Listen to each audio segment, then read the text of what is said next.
Morning friend, welcome to the biological wizard channel. आज हम यहाँ पे शुरू करने वाले हैं जो जेनेटिक है उसका टॉपिक शुरू करने जा रहे हैं। ये टॉपिक आपको कमीशन के पेपर में और नेट के एग्जाम में बहुत ज़्यादा हेल्पफुल होने वाला है। तो चलिए स्टार्ट करते हैं। तो आज का हमारा टॉपिक है जीनोम। सबसे पहले जो टर्म जीनोम थी वो किसने दी थी? रिंकलर ने वो टर्म दी थी। ठीक है, जीनोम क्या होता है? ये सम होता है सारे जेनेटिक मटेरियल, किसी ऑर्गेनिज्म के अंदर जितना जेनेटिक मटेरियल होता है उसका सम क्या कहलाता है? जीनोम कहलाता है। और जेनेटिक जो हम ऑर्गेनिज्म कोई भी हो सकता है, जैसे प्रोकैरियोट्स, यूकैरियोट्स, वायरस सब हो सकते हैं। हमें पता है कि प्रोकैरियोट्स और यूकैरियोट्स क्या है? सेलुलर में आते हैं। और नॉन सेलुलर में कौन आता है? हमारा वायरस। यानी कि अगर हम ऑर्गेनिज्म का डिवीजन करें तो कैसे करेंगे? सेलुलर हो गया, नॉन सेलुलर हो गया, सेलुलर के अंदर हमारे प्रोकैरियोट्स आ गए और यूकैरियोट्स आ गए। अब देखो इनके अंदर जो जेनेटिक मटेरियल है वो डीएनए होता है। और ये जो डीएनए होता है ये ऑलवेज क्या होता है? डबल स्टैंडर्ड डीएनए होता है। ठीक है, जैसे कि हम एग्जाम्पल देखो, फॉर एग्जाम्पल माइकोप्लाज्मा हो गया, इकोलाई हो गया, इनके अंदर जो डीएनए है वो क्या होता है? जेनेटिक मटेरियल होता है। और ये जो माइकोप्लाज्मा है ये मैंने मेरी प्रीवियस वीडियो में बताया है, ये क्या है? स्मॉलेस्ट बैक्टीरिया है। इसके अंदर सेल वॉल भी नहीं होती है और ये क्या है? विदाउट ऑक्सीजन भी जिंदा रह सकता है। आइए अब नॉन सेलुलर की डिवीजन भी पढ़ते हैं। नॉन सेलुलर के अंदर क्या होता है? जो नॉन सेलुलर में क्या आएंगे? वायरस आएंगे और वायरोइड आएंगे। वायरस के पास क्या होता है? या तो डीएनए होगा जेनेटिक मटेरियल, या फिर आरएनए है वो जेनेटिक मटेरियल। लेकिन याद रखिए बच्चे, दोनों डीएनए या आरएनए दोनों एक साथ कभी भी जेनेटिक मटेरियल नहीं हो सकते। या तो डीएनए होगा जेनेटिक मटेरियल, या फिर क्या होगा? आपका आरएनए होगा। अब देखिए वायरस के अंदर जेनेटिक मटेरियल या तो डीएनए होगा या आरएनए होगा। जिस वायरस के अंदर डीएनए जेनेटिक मटेरियल को हम डीएनए वायरस बोलेंगे, और जिनके अंदर आरएनए है उनको हम बोलेंगे आरएनए वायरस। ठीक है, अब ये जो डीएनए है ये दोनों हो सकता है, या तो डबल स्टैंडर्ड हो सकता है या फिर सिंगल स्टैंडर्ड हो। Double standard DNA containing virus कौन है? एडेनो वायरस है। और सिंगल स्टैंडर्ड कौन है? 574। ठीक है, आरएनए कंटेनिंग वायरस भी यही सिंगल स्टैंडर्ड आरएनए हो सकता है या फिर डबल स्टैंडर्ड आरएनए हो सकता है।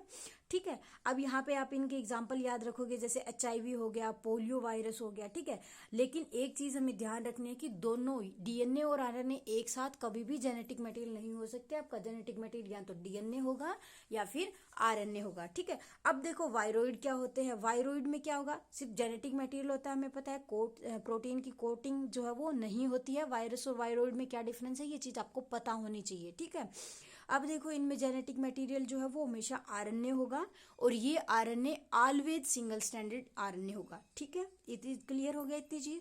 अब क्या है? अब देखो हमने क्या किया है? अब तक हमने ऑर्गेनिज्म को डिवाइड किया है दो पार्ट्स में। क्या? सेलुलर या फिर नॉन सेलुलर। सेलुलर के अंदर आए थे हमारे यूकैरियोट्स, प्रोकैरियोट्स आए थे, जिनके अंदर जेनेटिक मटेरियल है वो हमेशा डीएनए था, और ये डीएनए डबल स्टैंडर्ड था।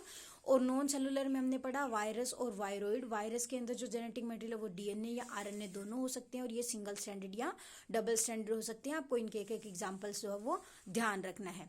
ठीक है, डीएनए जो है वो हमेशा जेनेटिक मटेरियल होता है, लेकिन आरएनए हमेशा जेनेटिक मटेरियल नहीं होता है। ये वायरस के केस में, जो नॉन सेलुलर ऑर्गेनिज्म है, सिर्फ उनके केस में ये जेनेटिक मटेरियल की तरह एक्ट करता है। जैसे ह्यूमन बॉडी के अंदर आरएनए होता है, लेकिन वो आरएनए जेनेटिक मटेरियल नहीं होता है। वो प्रोटीन सिंथेसिस के लिए मैसेंजर आरएनए, जैसे मैसेंजर आरएनए, तो वो क्या करेगा? प्रोटीन फॉर्मेशन के लिए इंफॉर्मेशन ट्रांसफर करने का काम होता है। वो वहां पे जेनेटिक मटेरियल नहीं है। ठीक है, जो अभी हमने पढ़ा सेलुलर ऑर्गेनिज्म में डीएनए जो है वो हमेशा मतलब डीएनए जो है वो हमेशा जेनेटिक मटेरियल होगा, लेकिन नॉन सेलुलर केस में ये डबल स्टैंडर्ड भी हो सकता है, सिंगल स्टैंडर्ड हो सकता है, आरएनए हो सकता है, डीएनए हो सकता है। लेकिन जो सेलुलर ऑर्गेनिज्म है उसके अंदर जेनेटिक मटेरियल हमेशा डीएनए होगा, और वो क्या होगा? हमेशा डबल स्टैंडर्ड होगा। आपको ये चीज ध्यान रखना है। ठीक है, और आरएनए कभी हमेशा जेनेटिक मटेरियल की तरह एक्ट नहीं करता है।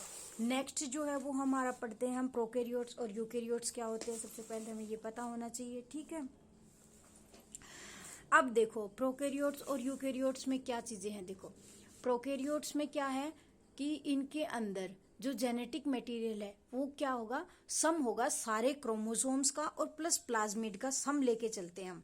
मतलब इनके अंदर प्लाज्मिड होता है, हो भी सकता है और नहीं भी हो सकता है। फॉर एग्जांपल जैसे हम ये पढ़ते हैं ई कोलाई है, बैक्टीरिया है कोई भी, उसके अंदर क्या है जेनेटिक मटेरियल डीएनए भी हो सकता है, उनमें प्लाज्मिड भी होता है। हमने पढ़ा ई कोलाई के अंदर सर्कुलर प्लाज्मिड होता है, ठीक है। ऐसे अगर हम यूकेरियोट्स की बात करें, इनके अंदर जेनेटिक मटेरियल क्या होगा, जैसे यूकेरियोटिक ऑर्गेनिज्म है तो इनमें जेनेटिक मटेरियल एक तो हमारा जो क्रोमोसोमल डीएनए है, क्रोमोसोमल डीएनए कौन सा होता है, जो न्यूक्लियस में प्रेजेंट होता है, और दूसरा जैसे ऑर्गेनली डीएनए होता है, जैसे माइटोकॉन्ड्रिया में प्रेजेंट होता है। प्लांट्स के केस में देखें तो क्लोरोप्लास्ट में भी प्रेजेंट होता है, ठीक है। प्रियोन्स जो है इनके अंदर सेल वॉल नहीं होती है, ये मतलब वायरस और वायरोइड और प्रियोन में आपको डिफरेंस पता होने चाहिए। अब हम बात करते हैं न्यूक्लिक एसिड की। देखो न्यूक्लिक एसिड क्या होता है, पॉलीन्यूक्लियोटाइड है, ये हमें पता ही है। बहुत सारे जो न्यूक्लियोटाइड्स है वो जुड़ के हमारा न्यूक्लिक एसिड बनाते हैं, ठीक है। तो अब न्यूक्लिक एसिड देखो डीएनए भी हो सकता है और आरएनए भी हो सकता है। पहले भी बता चुकी हूं मैं कि डीएनए हमेशा जेनेटिक मटेरियल होता है, आरएनए ऑलवेज जेनेटिक मटेरियल नहीं होता है, ठीक है। अब देखो डीएनए जो है वो जेनेटिक मटेरियल होता है किसमें, प्रोकैरियोट्स में, यूकैरियोट्स में, ठीक है। डीएनए वायरस के अंदर जो यह डीएनए जेनेटिक मटेरियल होता है, ठीक है। अब हम देखें आरएनए है, आरएनए हमेशा तो जेनेटिक मटेरियल नहीं होता, डेट में बी जेनेटिक आरएनए, इसलिए हम इसको डिवाइड कर रहे हैं जेनेटिक आरएनए और नॉन जेनेटिक आरएनए। अब जेनेटिक आरएनए देखो, जो आरएनए वायरस है उनके अंदर जेनेटिक मटेरियल आरएनए है, या फिर वायरोइड है, वायरोइड में तो हमेशा आरएनए ही होता है जेनेटिक मटेरियल। अब देखो नॉन जेनेटिक है, ये क्या हो सकता है, कैटालिटिक भी हो सकता है और नॉन कैटालिटिक भी हो सकता है। कैटालिटिक क्या है, कैटालिटिक वो होते हैं जो ऑलवेज एक्ट करते हैं as a enzyme, mostly protein के अंदर, जैसे राइबो एंजाइम है, ठीक है। अब नॉन कैटालिटिक में बात करें तो नॉन कैटालिटिक को फिर से डिवाइड करेंगे कोडिंग आरएनए और नॉन कोडिंग आरएनए। कोडिंग में क्या होता है, मैसेंजर आरएनए हमें पता है पर्टिकुलर इसके पास इंफॉर्मेशन होती है कि प्रोटीन को कोड करने के लिए, ठीक है, तो इसकी हम इसको क्या बोलते हैं, कोडिंग आरएनए। नॉन कोडिंग में क्या होता है, non long nucleic acid RNA और short nucleic acid RNA. Long वाले मोर देन 200 होंगे, जैसे आरआरएनए हो गया, हॉट एआईआर हो गया हमारे पास, ठीक है, H19 हो गया, जिस्ट हो गया। और लेस न्यूक्लिक एसिड आरएनए क्या होता है, जिसमें लेस देन 20 होगा, जैसे माइक्रो आरएनए, SIRNA, ठीक है, और tRNA। तो ये आपको एग्जांपल्स इनके याद रखने हैं। आगे चलते हैं, हम न्यूक्लिक एसिड के बारे में पढ़ते हैं, न्यूक्लिक एसिड क्या होता है, ठीक है। अब ये देखो न्यूक्लियोटाइड्स, न्यूक्लियोटाइड में क्या होगा, हमारा न्यूक्लियोसाइड होगा प्लस फोस्फेट होगा, यानी कि न्यूक्लियोसाइड में क्या क्या चीजें आती है, शुगर प्लस नाइट्रोजनस बेस मिलकर न्यूक्लियोसाइड बनाते हैं, और जब इसके अंदर फोस्फेट ग्रुप मिल जाता है तो ये क्या बन जाता है, न्यूक्लियोटाइड। तो अलग से ऐसे क्वेश्चंस भी आते हैं कि न्यूक्लियोसाइड में which of the following is present in the nucleoside, option दे देगा आपको, शुगर प्लस फोस्फेट बना देगा, नाइट्रोजनस बेस प्लस फोस्फेट बना देगा। तो आपको ध्यान रखना है कि न्यूक्लियोसाइड में क्या होता है, आपका शुगर होती है प्लस नाइट्रोजनस बेस होती है। अब देखो जो न्यूक्लियोटाइड है उसकी शुगर कैसी होती है, यहाँ से बहुत सारे क्वेश्चंस आते हैं, आपको ध्यान रखना है कि ये पेंटोज शुगर होती है, यानी कि 5 कार्बन शुगर होती है, ठीक है। और ऐसे भी क्वेश्चन होता है कि जो डीएनए होता है उसके अंदर जो कायरलिटी है डीएनए मॉलिक्यूल की, वो कौन डिसाइड करता है, तो वो कौन डिसाइड करता है, वो पेंटोज शुगर डिसाइड करती है। और ये पोलर होती है, नॉन प्लेनर होती है, नॉन प्लेनर में भी ये पकिंग टाइप की होती है, ठीक है। साइक्लिक होती है, ब्यूटाफ्यूरन होती है, साइक्लिक में ये ब्यूटाफ्यूरन होती है, ठीक है। राइबोज और डीऑक्सीराइबोज दोनों टाइप की हो सकती है। देखो दोनों टाइप की क्यों बोला है मैंने, अगर हम डीएनए की बात करेंगे, डीएनए का न्यूक्लियोटाइड अगर हम पढ़ रहे हैं तो हम बोलेंगे कि वहाँ पे डीऑक्सीराइबो राइबोज होती है, और अगर हम आरएनए के केस में पढ़ेंगे तो हम बोलेंगे राइबोज शुगर होती है। वहाँ पे ये नॉन एब्जॉर्बेंस होती है, ऑप्टिकली एक्टिव होती है, इसके अंदर डी कन्फिग्रेशन होती है, डी या फिर एब्सोल्यूट कन्फिग्रेशन, ठीक है।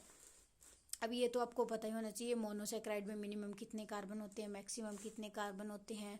तो 3 कार्बन वाले हमेशा लीनियर ही होते हैं, 4 कार्बन वाले भी लीनियर होते हैं, और 5 कार्बन वाले लीनियर भी हो सकते हैं। जैसे हम ग्लूकोज का स्ट्रक्चर पढ़ते हैं, ठीक है, तो ग्लूकोज का क्या आता है, लीनियरली भी होता है और इस टाइप से भी वो अरेंज होता है, ठीक है, आपको ध्यान रखना है। और 7 कार्बन वाला लीनियर होता है, ठीक है। अब ये देखो शुगर मॉलिक्यूल दे रखा है, ठीक है, पहला कार्बन, दूसरा, तीसरा, चौथा, पांचवा, ठीक है, 5 prime, first prime, 2 prime, 3 prime, 4 prime, 5, ये न्यूक्लियोटाइड है। न्यूक्लियोटाइड में क्या होगा, ये N1, बाकी सारे पांचों, यहाँ पे एक, यहाँ पे नाइट्रोजन, ये आपको चीज ध्यान रखनी है। The prime is use to distinguish the sugar from nitrogenous base. अब देखो यहाँ पे प्राइम यूज करा है वर्ड और यहाँ पे नहीं करा है, क्यों नहीं करा है, इन दोनों को किस, अब हम इससे बोलते हैं कि जो ये नाइट्रोजिनस बेस है ये फर्स्ट प्राइम कार्बन से जुड़ेगा, ठीक है, तो इसको इसके मतलब कि नंबरिंग से डिफ्रेंशिएट करने के लिए यहाँ पे हम प्राइम वर्ड यूज करते हैं। ठीक है, अब ये एक तो मतलब कि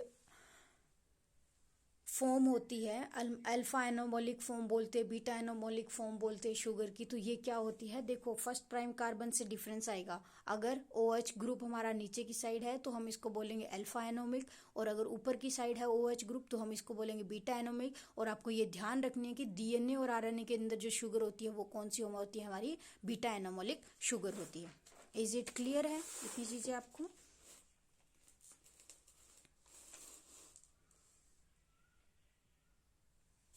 ठीक है, फिर हम बात करते हैं मतलब ऑप्टिकली एक्टिविटी क्या होती है। इसका मतलब क्या है कि अरेंजमेंट है, ये जो हमारा कार्बन मॉलिक्यूल है इसके पास 4 डिफरेंट टाइप के ग्रुप होते हैं। अब डी फॉर्म और एल फॉर्म क्या होती है, ये इस OH ग्रुप से डिसाइड करती है। अगर ये राइट हैंड साइड है तो हमारा डी है,